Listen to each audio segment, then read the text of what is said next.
Today's modern science, my dear friends, with the ability to treat many, has removed that fear, that anxiety of the desire, that anxiety when we get sick because of the different equipment, different modern things. But during Jesus' time, it was not so. These things were not there. So the people had that desire to come to Him and to ask Him even to touch. What does Jesus tell us to this gospel reading today? Jesus tells us, it shows us that by touching others, it shows that he wants to show that God is with him. God is with the sick. He's there with him all the time. The presence of God is there with them. And that is what each and every one of us are called to do also.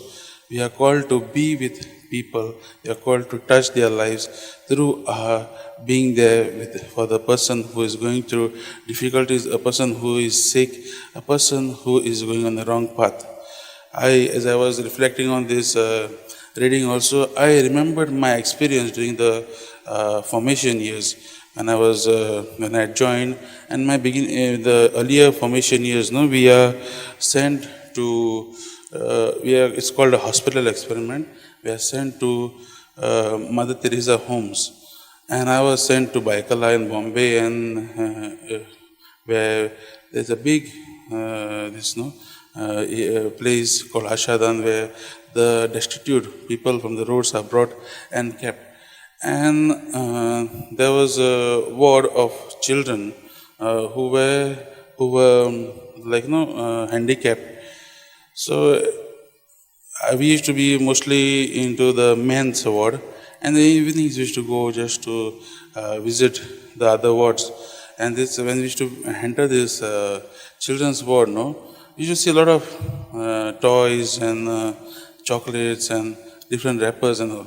But when they saw us coming in, they used to always come closer to us.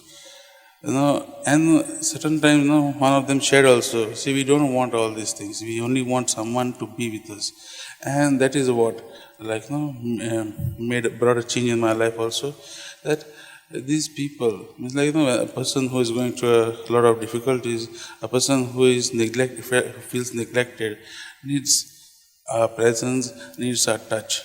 So, my dear friends, today Jesus is calling us to be of help to a brother or a sister who is in need, just as He has done.